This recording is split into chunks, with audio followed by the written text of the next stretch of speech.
Too many who know the angles, uncover and untangle all the questions and the webs left out to tangle.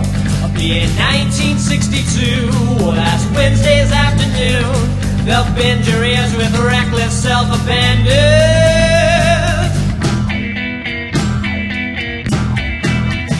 The amazing Spider-Talk, the amazing Spider-Talk. Come swing through the air, sit back and prepare for the amazing Spider-Talk.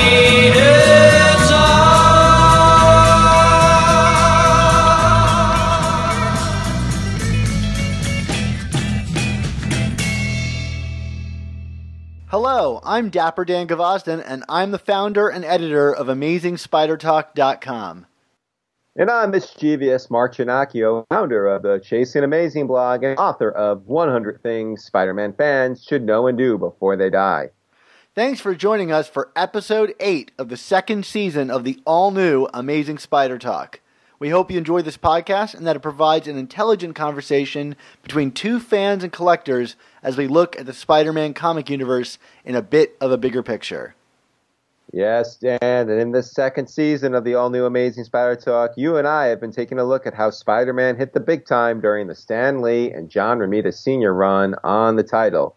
In this episode, we'll be talking about the history of the comic book code and what it meant for Stan Lee when he rebuked their authority and released the issues of Spider-Man without the comic code's approval. Awesome, Mark. Well, before we even get started, I wanted to remind everybody that this episode wouldn't be possible without support from our wonderful Patreon subscribers, whose patronage allows us to assemble the guests we have on the show and do all of our research.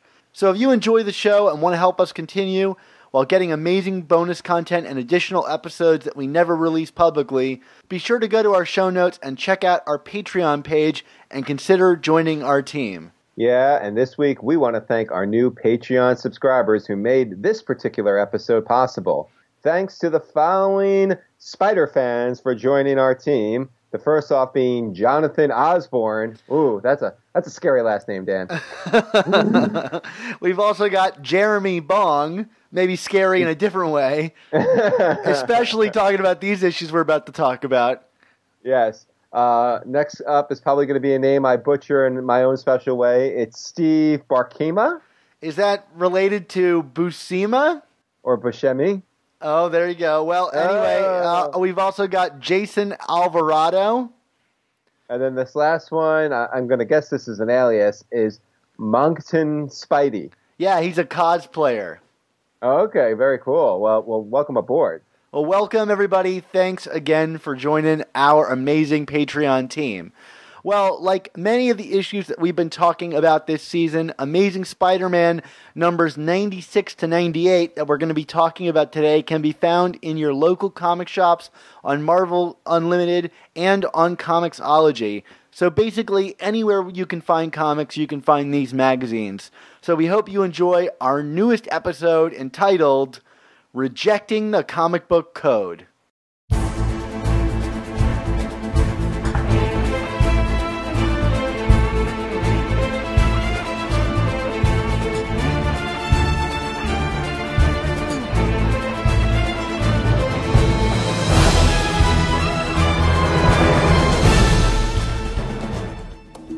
I got a letter once from the Office of Health, Education, and Welfare in Washington, and they said, Mr. Lee, recognizing the influence of your comics, blah, blah, blah, and drugs are a big problem. If you could do an anti-drug story, we'd appreciate it. Well, who am I not to obey the edict of HEW? Right. So I did a 3-issue series, and it wasn't preachy, but it had to do with a friend of Spidey's, I forget who it was, had taken too much of something. I don't know anything about drugs, so I just said he overdosed on something. Right. And he was on the edge of the roof and thought he could fly, and Spider-Man rescues him and says, you're a jerk for doing that, that type of thing.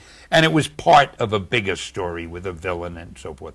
So it didn't look like we were preaching. It was just an incident in a story. We then had the Comic Code Administration where they were censoring all the comics. They sent the book back and said, you can't publish this book.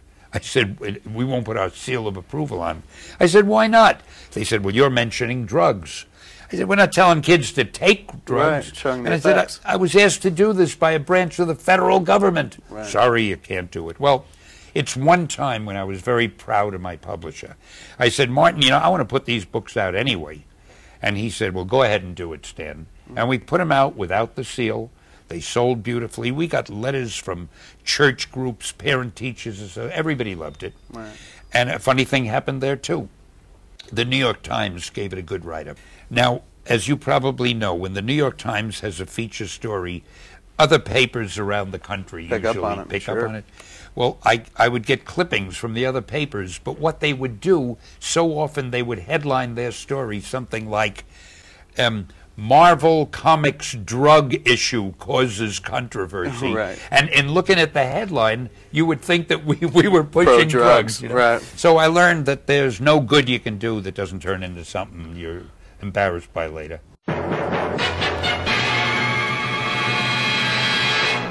All right, Dan. Well, before we get into the thick of things with Amazing Spider-Man numbers 96 to 98 and Stan Lee rebuking the comic code, we thought it might be worthwhile to go on a little history lesson here. That's right. Here's Professor Mark and Dan ready to tell you all about what is the comic book code. Oh boy, I can't wait to find out, Mark. I know. don't sound too excited, Dan. All right, no, this is really interesting history. And for the record too, just because I'm obliged to plug myself at all times, you can get a little rundown of all this stuff in my book, 100 Things Spider-Man Fans Should Know and Do Before They Die. There's an entire chapter dedicated to this.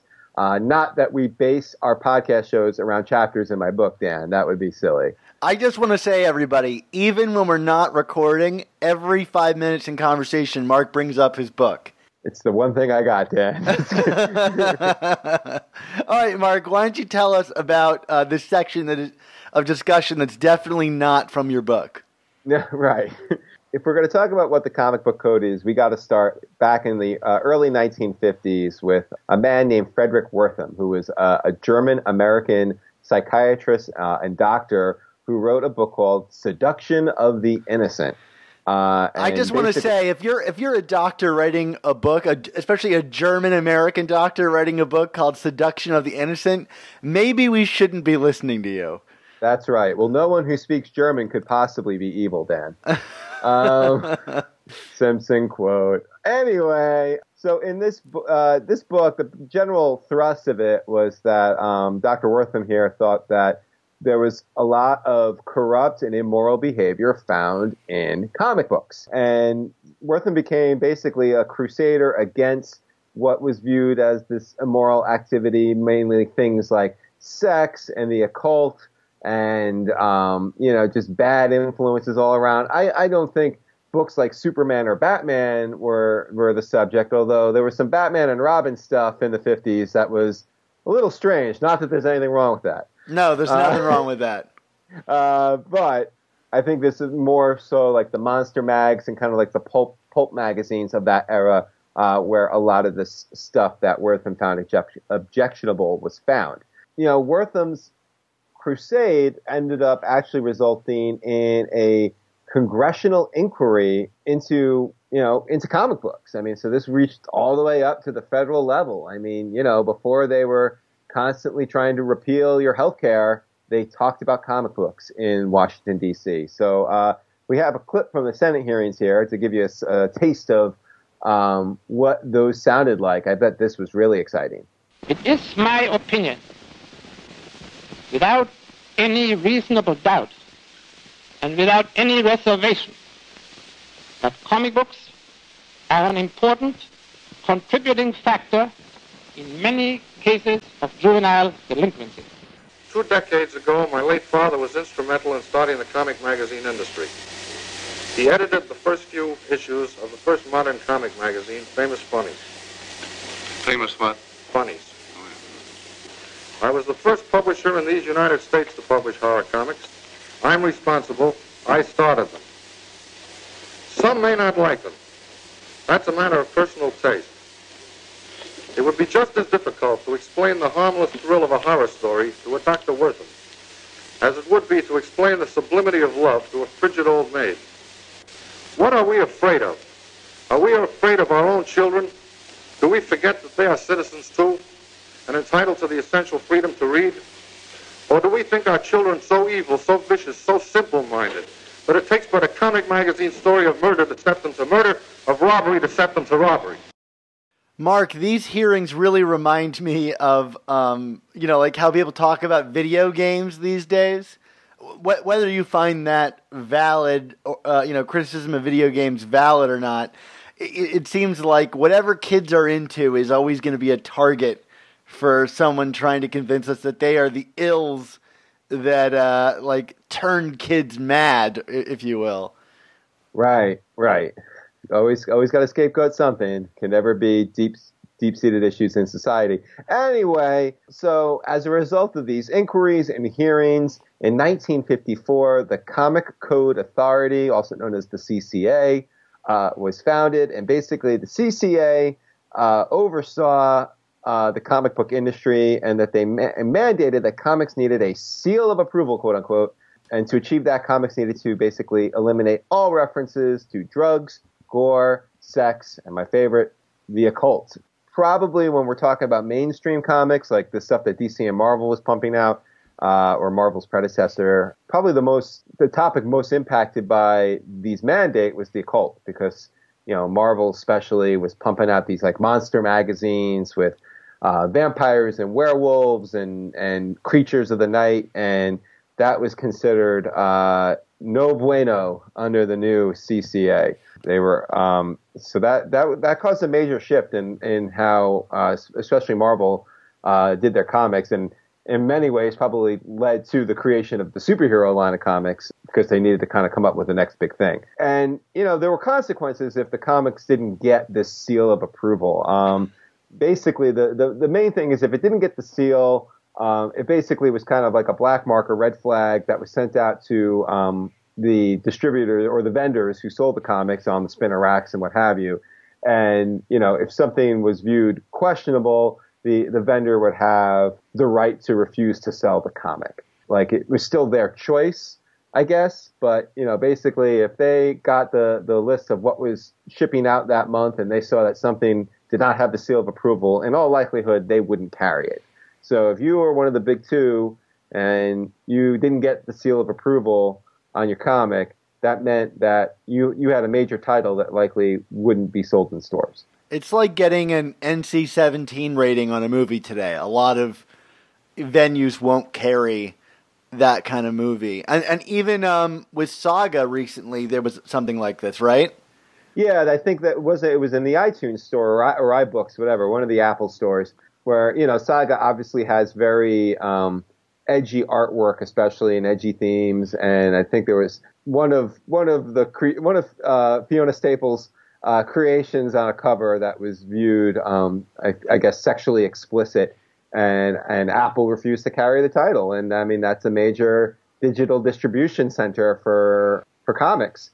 So I would imagine that sales for that issue were greatly impacted by the fact that they weren't carried on Apple. I mean, just because they were still sold in stores or Comixology doesn't mean that still didn't take a chunk of sales out. And you guys have all seen, if you're a collector of comics from the 60s and earlier, well, mainly, like late 50s, you've seen the CCA stamp, right? It looks like an A with I don't know, like a bunch of motion lines coming off of it, but it's kind of a clever blurring of the C, C, and A, and it's like a literal stamp, like a mailing stamp of postage was put on the front of the comic. Yeah, I mean, if you look, like you said, if you look at any cover of a comic from the 60s, you can find it pretty easily. I mean, it's not the issue designator in the top left corner, but I think it's usually, like the bottom right or the bottom left, they pop it in, or sometimes the top right too, I think. It's you can find it. Like you said, it looks like a stamp. I mean, it's an illustration of a stamp. With all that in mind, Stan Lee, whatever you think of him, unquestionably ever the trailblazer in terms of the comic book industry. We already, in a previous episode this season, Dan, you and I talked about how Amazing Spider-Man, but comics in general, were becoming more socially conscious during this era in terms of addressing issues, political issues or racial issues. Don't let the internet hear that, Mark. They don't want to know that comics have been political for years. Oh, I know. It's all those SJWs, Dan, changing everything. So, yeah, Stan Lee, the original SJW, in 1971, he received a letter from the U.S. Department of Health, Education, and Welfare, basically imploring Marvel to leverage its influence on teenagers and to produce an anti-drug story. Do we need to spell out for everybody just like why this was so? I mean, it's the late 60s, early 70s. Everybody knows the context of this, yeah? Yeah, just watch a documentary on Woodstock.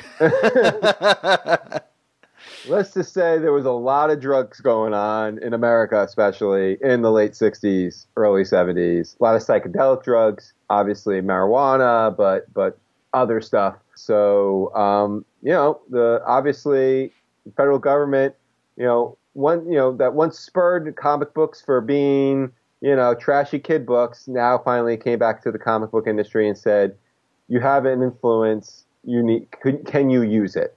And Stan Lee met with John Romita, who, is his trusted second, and they talked about it.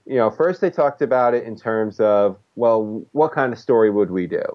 And they were both in agreement that whatever they did shouldn't like disrupt the flow of the comic itself. Like it shouldn't be like a standalone PSA a la, and I always make fun of this one, but it's a good example, the Spider-Man Power Pack special from the 80s about child molestation. Rather, they just wanted, whatever they did, it needed to kind of work in the flow of the story of Spider-Man. I just want to be clear that we're not laughing about child molestation. No. We're laughing about how child molestation is handled within the pages of a Spider-Man comic. Yes, exactly. And the fact that it's this PSA that tries to present itself as being in continuity, but everyone knows it's not. We're going to do this in the story. We're not going to be preachy about it. Was kind of the other thing. Like they didn't want like characters to kind of just break off and be like, "Don't do drugs. Drugs are bad." It needed to read like a comic book, like a superhero comic book. So that was the first thing they discussed. But then the other thing they discussed was, of course, well, what is the Comic Code Authority going to do? Because while they were starting to kind of lax the rules a little bit in terms of certain depictions of things, more so again like on like the occult and the monster side, they had not fully relinquished their control over the comics, and drugs were still a no-no. Like you could not reference drug use of any kind in a comic book unless you were going to bypass the seal of approval. They went back and forth about this. Stan and John basically said, no, let's do it. We're going to make it part of the story. It won't be preachy. And of course, as they feared or predicted, the CCA did not put its stamp on seal of approval on these issues. And thus, Amazing Spider-Man numbers 96 through 98, this three-part story involving Harry Osborn and the Green Goblin and Peter and Spider-Man that contains some references to drug use. They are 3 issues. They were the first 3 issues of Spider-Man not to have the seal of approval on it, thus making them, if you're into the whole collecting thing, this kind of inflates their value a little bit. I know that certainly from like this run of issues, these cost me a little more than, say, Amazing Spider-Man 95 or 99, right, Dan? Yeah, you'll often see them with like, I don't know if it's like marker on the plastic where it's like, no stamp. If anybody knows anything about these issues, and there's certainly other important stuff going on in these issues, it's that they're kind of known for. And, for good reason. I mean, you said the drug story is small. I actually think, of the 2 stories presented here, the drugs and the Green Goblin story, the drug one is actually, to me, the more interesting one. Oh, and we'll get into that when we talk about the story itself, but I just mean like, I think at the end of the day, this is a Spider-Man comic that addresses drug use. It's not a drug PSA that happens to be a Spider-Man comic. I think which I think is what makes these comics great from a larger level. It's that they pulled this off in a way that I don't feel disrupts the flow of the story, which I think is important. But nevertheless, it got mainstream coverage. It got picked up in the New York Times. Do you want to talk about that? Yeah, I mean, again, at this point in time, I know every time it seems like Marvel introduces a new hero or kills somebody off or whatever, there's a story in the Times or the USA Today or on CNN or whatever. But at this day and age, comic books were not covered by the mainstream media. When I was, just as a kind of anecdotal aside, when I was researching my book, plug, I was searching through the archives of the New York Times just to kind of try and find early interviews with like Stan Lee or Ditko or Romita or anyone like that, and didn't find much until February 4th, 1971, which is certainly the first time I think Stan Lee is quoted in the New York Times per my searching. And they published an article on this date: a comics magazine defies code ban on drug stories. And this article basically lays it all out, more or less the story that we just said, and kind of frames Stan Lee as this rebel, which I think we would all kind of chortle at now in terms of Stan the rebel, and Stan comes across true to that cause here. Like, there's one quote from him: "We can't keep our heads in the sand," Mr. Lee said, because it's the Times, so you're always Mr. or Mrs. or Miss in the Times. I said that if this story would help one kid anywhere in the world not to try drugs or lay off drugs one day earlier, then it's worth it, rather than waiting for the code authority to give permission. So, I mean, talk about framing an argument and winning the PR war. Here is Stan Lee, the editor of Marvel Comics, basically going up there saying, I'm doing the right thing for society.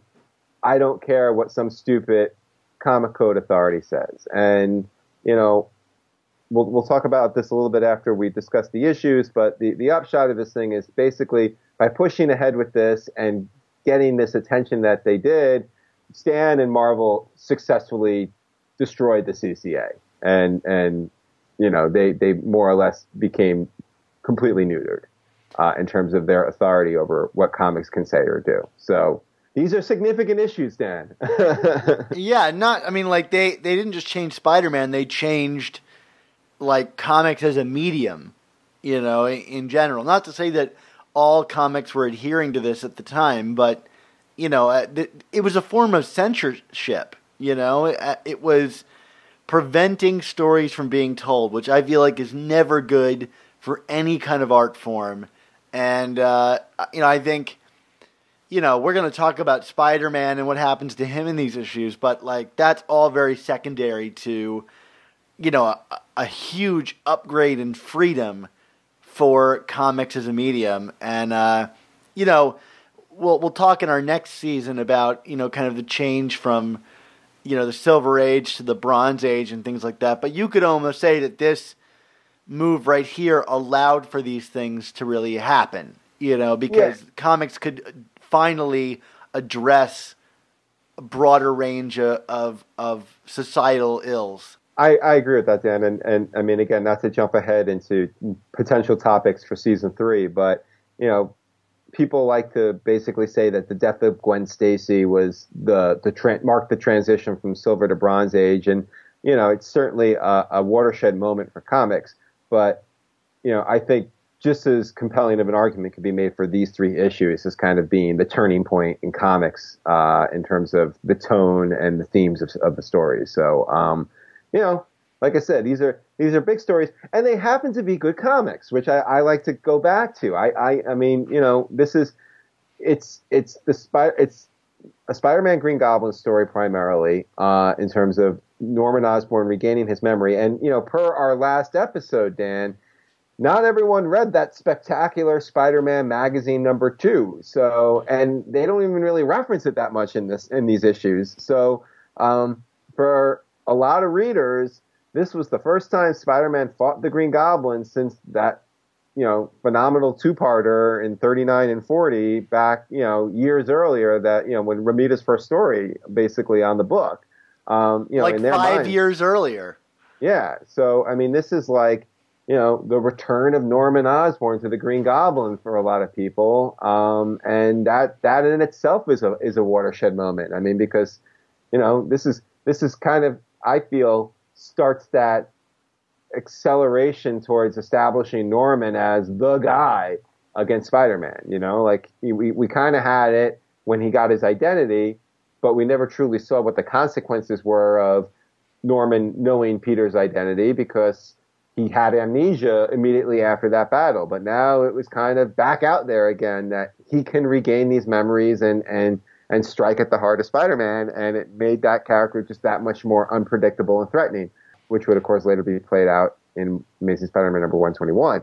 If you've got 20/20 hindsight, these issues, which we do because we've read everything since, these issues really play out as a sort of real setup for a lot of future Spider-Man stories. I mean, not just for Harry Osborn as an eventual Green Goblin, or Norman Osborn and his actions towards Gwen, but also for the ultimate reveal of Mary Jane's backstory and all these things. The future writers of this title would mine characterizations and ideas from these stories for, I would say, generations. Absolutely. So why don't we talk a little bit about the comics themselves here, Dan? I mean, just in terms of some of the key plot beats and story beats. It's certainly, in terms of how it frames the drug issue, I mean, it's there throughout, and they also deal with it, just to kind of add a little more intrigue to it. They kind of frame the drug issue as also being tied to a racial and class issue, which is accurate, right? Yeah. I mean, it's reflecting reality, so good on them. But we're kind of dealing with these racial issues again in this book, which we hadn't seen since the Stone Tablet saga in a lot of ways. So I mean, I find that very interesting, that was how Stan Lee chose to attack these from a narrative standpoint.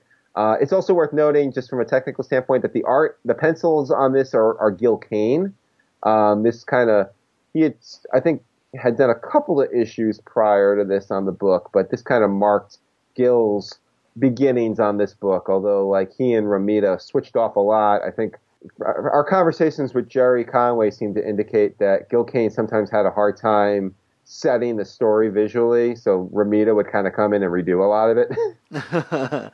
Well, I mean, his style is so distinctly different than John Romita Sr.'s. I mean, although still operating within the same range. What I find so interesting about these stories is like there's like kind of a heightened psychological tension in this story, not only because the Goblin and his whole amnesia angle and the will he won't he remember stuff, and but also the kind of drugs and everything involving that, and Harry's kind of breakdown.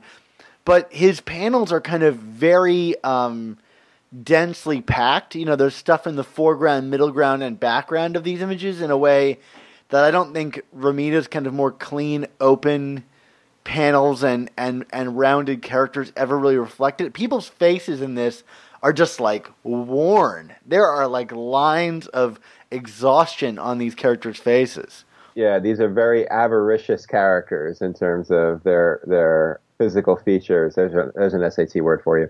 And I think it works really well in the context of the story, especially when Romita starts doing some of these kind of like trippy sideways. I mean, there's the floating heads of Gil Kane, which kind of, the more Gil Kane you would read in Spider-Man and elsewhere is kind of a thing of his. There's floating heads of guilt, and then there's the floating heads of Gil Kane, which we get a lot here, like when Harry pops pills and things like that. But it works because it's kind of it's designed to be trippy and off-putting and kind of spacey and unsettling, unlike, like you said, Romita, who his forte was drawing characters that looked pretty. Pretty wouldn't work in this story. It kind of bridges the gap between Romita and Ditko in many ways. You've got these very panel-heavy pages, which is very different than Romita Sr.'s. And also, one of the things I thought was so interesting is that like the lettering is very different in this issue, in the way that like the bubbles like bleed across images and like really compress the characters into panels in a way that Romita often wouldn't, probably because his pages weren't as packed. But like you'll see like balloons just like stretch across multiple panels, and that's certainly unique to Kane's kind of style. Definitely. So in terms of the drug use in these comics, again, just kind of playing up the idea that this is a Spider-Man story first and a drug story second in my mind. Like, the drugs being abused, it's vague. It's kind of just the general, these are drugs. Yeah. we don't they're not smoking pot, or they're taking pills. Right, that's the most specific we get, is just vague pills. There's a drug dealer that kind of looks like, I don't know, he looks like a mobster with a mustache, which is kind of funny.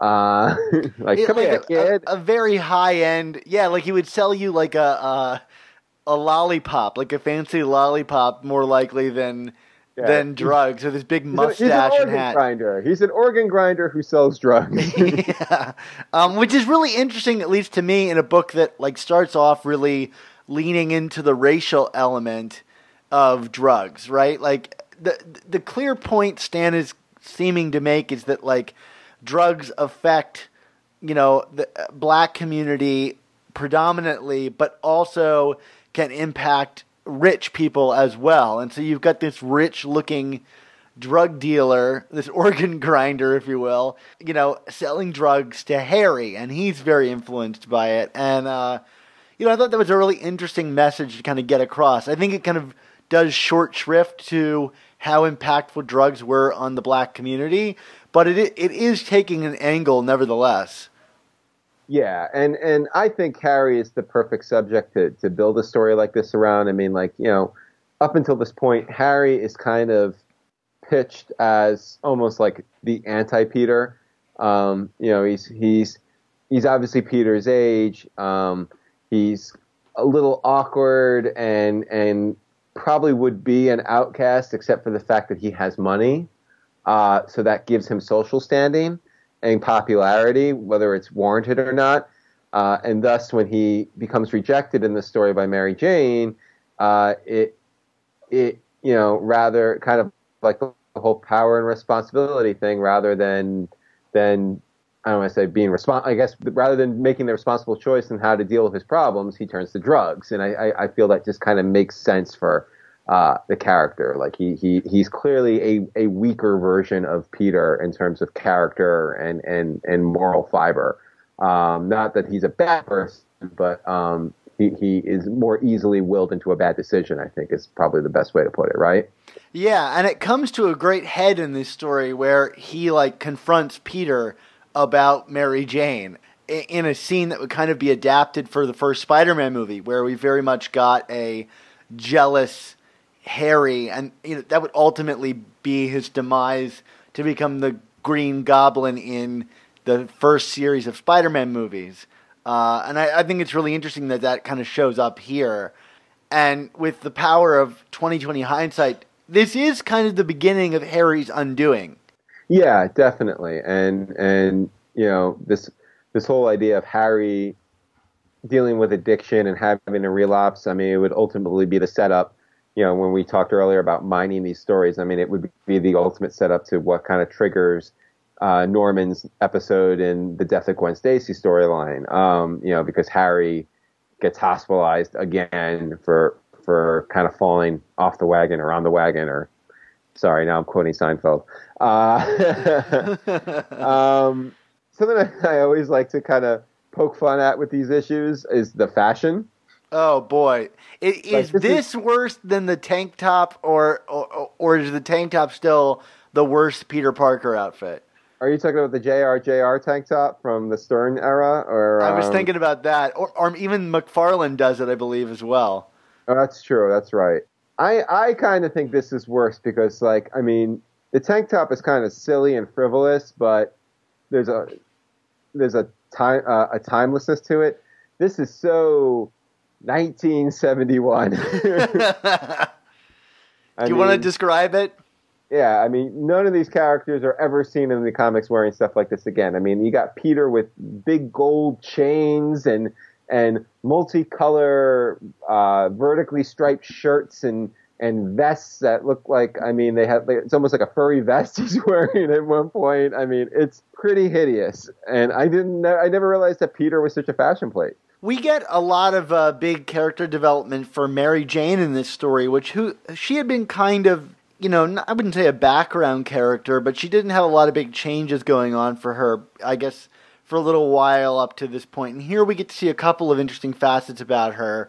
We get to see her perform and really kind of push that actress angle for Mary Jane in a really, I guess, prominent way. And it makes sense that she would kind of come back into the forefront because this is where Peter is he's just gotten back from London and trying to see Gwen Stacy there and kind of failing. So he's kind of single again for the first time in a while. So suddenly Mary Jane is more prominent in the book. So not only is she acting in this, but she's also kind of clinging onto Peter's arm, like you were saying, and pissing off Harry Osborn. But you get this kind of interesting look at her character as somebody who truly is scared of commitment, and is really just kind of looking to be her own.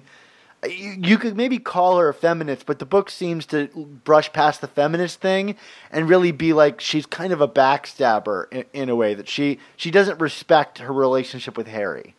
Yeah, I mean, I think if this was a book written today, it would take on a more feminist tone, but this being a bunch of older white guys writing a female character like that, I actually feel they kind of, I mean, I see what you're saying in terms of the character and how some of the characterization here would be fueled for later, I would say better, more elegantly stated stories involving Mary Jane.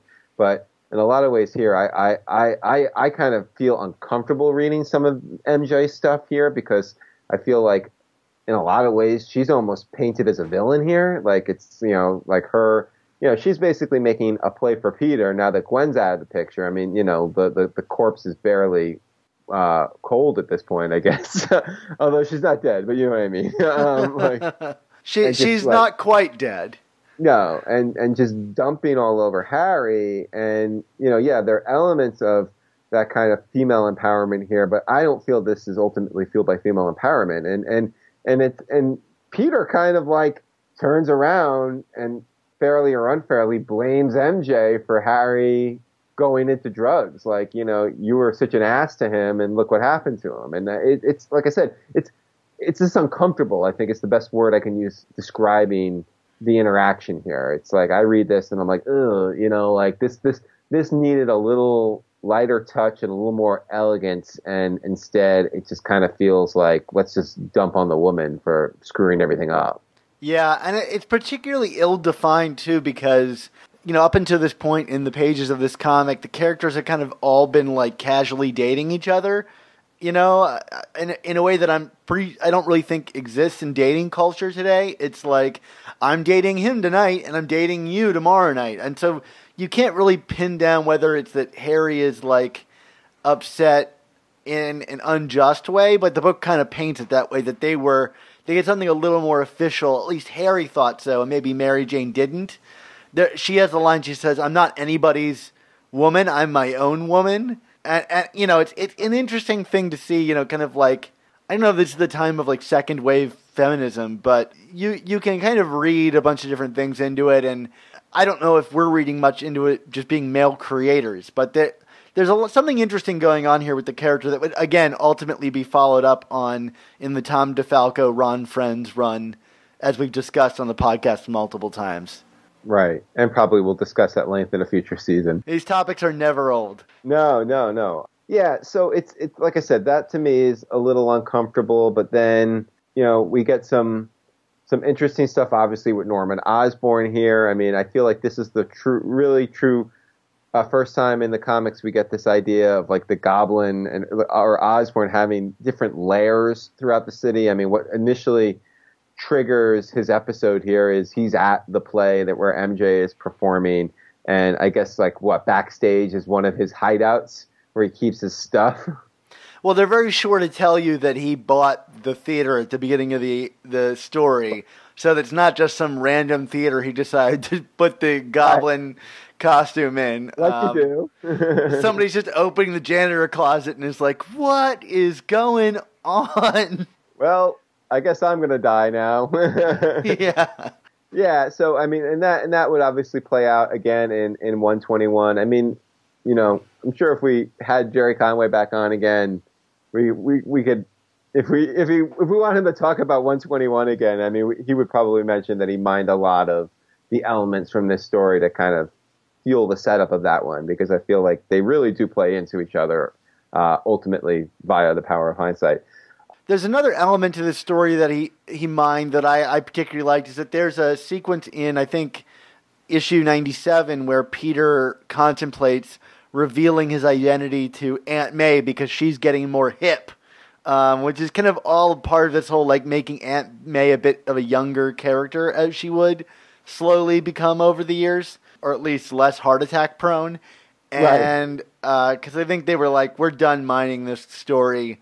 We've done it all for all it's worth. But, Peter toys with the idea of how much easier his life would be, if he could just tell Gwen and Aunt May now that Aunt May, is a little more cool. And it's interesting to look at this in the light of what would come, because at that time, his biggest fear wasn't, he had a slight fear of Norman knowing his identity, but he wasn't really couching it through the prism of how that would affect the people he loved.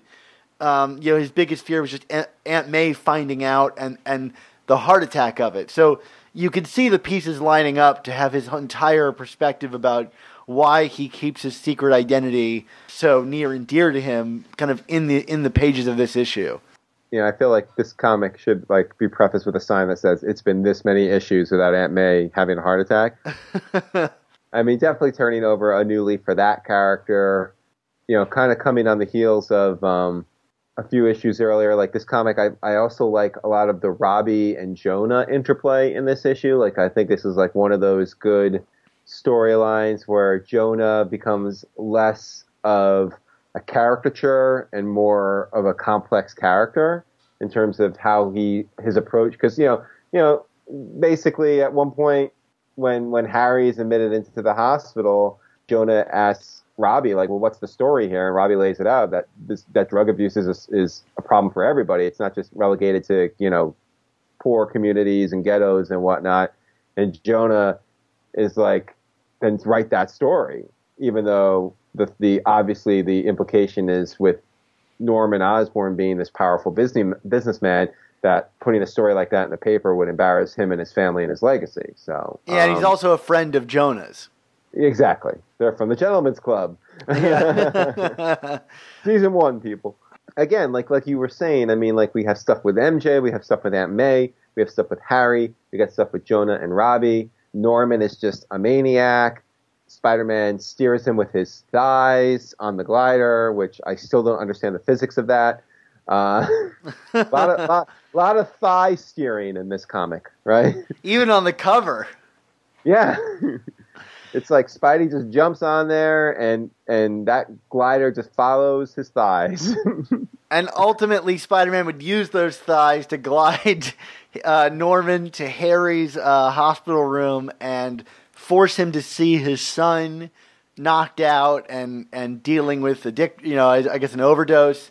And it would trigger Norman to kind of collapse and forget his goblin persona again for another 20 plus issues.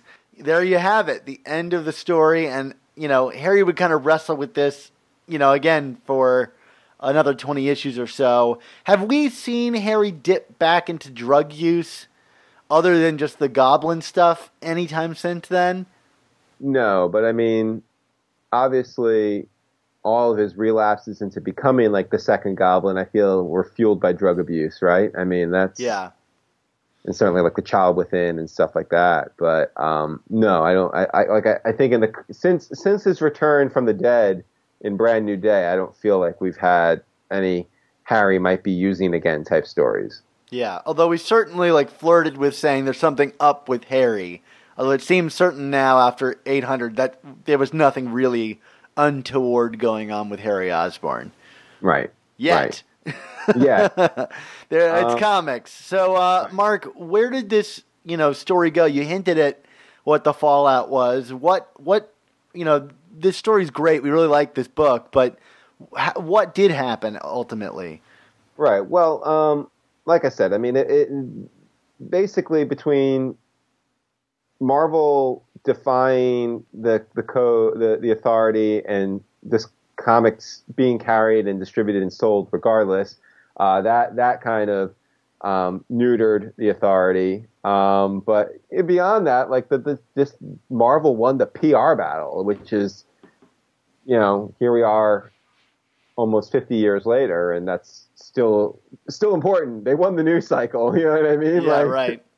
As a result, I mean, basically the CCA completely backed down in terms of what it would allow, because it didn't matter. Like Marvel opened the door saying, hey DC, hey other comic book companies, if you do something that's tasteful and accurate and realistic and kind of deals with legitimate issues, you can not really pay consequences for it. I mean, Marvel benefited from this. They didn't have consequences. So, like almost immediately after these issues were published, I mean, obviously a lot of comics started dealing with these more adult themes. Marvel like immediately started making new monster characters, because like the whole occult thing was was laxed as a result from this. So, I mean, was it 3 issues after this, we had the introduction of Morbius, the living vampire.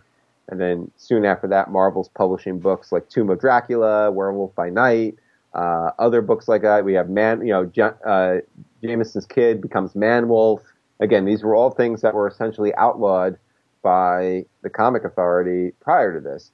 But then in terms of more heavy stuff, and then a few months after these issues were published by Marvel, the Distinguished Competition put forward probably one of the most important stories of this era, which was from the Green Arrow, Green Lantern books, and that story is called Snowbirds Don't Fly, which addresses the Green Arrow's ward becoming addicted to heroin. And they mention heroin plain as day in the book. And I mean, that's considered just a really big story for comics in terms of just, again, here in Spider-Man, the drug use is kind of general and vague. It's pills, but you actually see in this book, the ward wrapping his arm with a belt and getting ready to do heroin. So it was heavy stuff. I mean, and you think back to books like Frank Miller's Daredevil and later like some of the stuff with Batman, like that kind of what we like to say is dark and gritty. I mean, this is what led to that. And Marvel would eventually abandon the CCA altogether in 2001. And in 2010, only 3 people were still following it. That was DC Comics, Archie Comics, and Bongo Comics. Bongo left them in 2010, later that year, and then DC and Archie left in January of 2011. So basically nobody was using it anymore, and it still exists, I guess, but it's pretty much defunct, and nobody bothers using it. So, like, it would have a life for another 30 years with Marvel, but, it would be greatly reduced by these books, as we've been saying. Yeah, absolutely. So, and again, it's probably so that we could talk to Jerry about if we have him on again. But the Monster Magazine thing, I mean, that became another big marketing thing for Marvel. So beyond the serious stuff that we were just talking about, I mean, like these books like Tomb of Dracula, Werewolf by Night, I mean, these became big selling points for Marvel and still are to a degree. Like certainly like Jerry Conway's Carnage leaned heavily on these kind of 70s monster books. He would admit to that. And obviously Morbius, it's funny. I don't always think of Morbius as an important supporting character in the Spider-Man universe, but I know, like, certainly, like, he played a big part, like, in the 90s cartoon, right? Yeah. So, I mean, there is a fandom there and kind of a following, and that's because of this this three-parter story that Marvel was able to go forward with that. I mean, these are important characters in the Marvel lexicon and in the mythology, and they were able to do that. And if we ever get Roy Thomas on the show, I'm sure he would have a lot to say about that as well. Yeah, it's funny, you mentioned Morbius and like Man-Wolf. I doubt these characters would really exist in the pages of Spider-Man if it wasn't for these books, not just for overturning the CCA, but because once it was kind of overturned, there was like a rush to include characters like that in this book. And so like, even if it didn't really make a ton of sense, like John Jameson becoming a werewolf, I mean, it was definitely influenced by a sudden desire to stretch their muscles, in flex their muscles in this regard. Yeah, they had IPs to copyright. Like, let's do it, like. And it's also funny you mentioned the animated series, because there was a certain bit of CCA kind of censorship of that series. I know John Semper Jr. would say it wasn't censored, but Morbius wasn't allowed to be like a conventional vampire, so they added like suckers to his hand so that he could drain the life from people instead of blood. And I always found the suckers on the hands to be even more disturbing than say like biting into someone's neck. I mean, they were kind of like Lovecraftian and grotesque, but yeah, certainly an interesting time in the history of comics and the pages of Amazing Spider-Man. Definitely. So you have anything else to add about these comics or the CCA, Dan? Good riddance. Right I am not for decency in comics. I'll say that. Comics should be allowed to go anywhere, as far as I'm concerned. That's the joy of comics. Dan, your takes are like your body. They're hot, baby. Well, thanks, Mark, for that compliment. And thanks to you, listeners at home, for joining us for our 8th episode of our 2nd season of the all-new Amazing Spider Talk. So, Dan, our next episode is going to be out a few weeks-ish. What's the title of that show going to be? Yeah, it's going to be called Reintroducing Death. It's our discussion of Amazing Spider-Man number 90, also known as And Death Shall Come, which is also kind of typically known as The Death of Captain Stacy. So yes, we're going to be talking about George Stacy's fateful meeting with a bunch of rubble, a story we've never really actually discussed in any depth on the show, which is kind of odd to say considering it's such a popular story in the pages of Spider-Man. Yeah, we might have dropped the ball on that one, Dan, especially with the essentials. Whoops. And we're also going to use this discussion to that story to talk about death in Spider-Man comics in general and how it paved the way forward for this series. I guess prior to this, we just had Uncle Ben dying in terms of notable good guy deaths. So why not talk about more of them? Death it's a part of life, Dan. Yeah. I will say, though, that I'm going to be heading out on my much-delayed honeymoon with my wife, so I may be delivering a fill-in episode during that week that includes all of my thoughts about the Spider-Man PS4 game that I was able to play during E3 just the other day. So potentially look forward to that discussion instead, just in case Mark and I aren't able to get this thing done in time. Yeah, Dan, I'm very jealous that you got to play that game. I'm jealous that you have a PlayStation and I don't. I might have to just move out to LA to play that game with you. Sounds fair. We'll just have to kick my wife out after the honeymoon and just play PlayStation all the time. Yeah, and I'll just have to abandon my family, but that's okay. That sounds good. Yeah, works for everyone. Yeah. So, Mark, what else we got coming down the line? Well, yeah, for our Patreon subscribers, be sure to check out our Patreon page and your podcast feed this week for our special review of Amazing Spider-Man number 800. And then eventually at some point upon its release, Amazing Spider-Man number 801 as well. And then there'll probably be a review roundup episode discussing all Amaze Beep title books. And of course, Dan, anyone for just $3.99 a month, the price of a new comic, can get access to all of this exclusive content. Also our Swarm B-Book reviews, extended interviews, mailbags, and more. And then for our premium subscribers for $10 or more a month, you will get access to some awesome commissioned artwork, this time from Alex Saviuk, who we're working on getting something delivered hopefully soon to you all. So that's exciting as well. And I'm going to throw in, for all the people that have subscribed up to this point, a copy of the Daily Bugle that was given out at E3, this kind of rare collector's item about the Spider-Man game. So if you were looking to get your hands on a Daily Bugle, I'll toss in a little bit of a freebie there, although I think I'm all out of copies for anybody trying to jump on the bandwagon now. Speaking of hopping on a bandwagon, be sure to check out some of our other shows like The Ultimate Spin as they wrap up the end of Spider-Gwen, or even The Untold Talks of Spider-Man, where they recently interviewed J.M. DeMatteis about The Child Within. Plus, we've also got the amazing Spider Slack community for you to join. You can check out this episode's description for a link to join our Spider-Man Talkin' community. Mark, I hear rumor that you were on a podcast recently that I was also on recently. I think your episode will probably be seeing the light of day much more immediately than mine. But yeah, I recorded with the folks from Spider-Man Minute, who, if you're unfamiliar, they discuss the Spider-Man movies 1 minute at a time. I got to talk about 3 minutes of Spider-Man 2 over the course of 3 episodes that I believe will be out sometime in August. A very exciting part of the movie too. That one of my favorite parts of this movie. So lucky me that those were my minutes.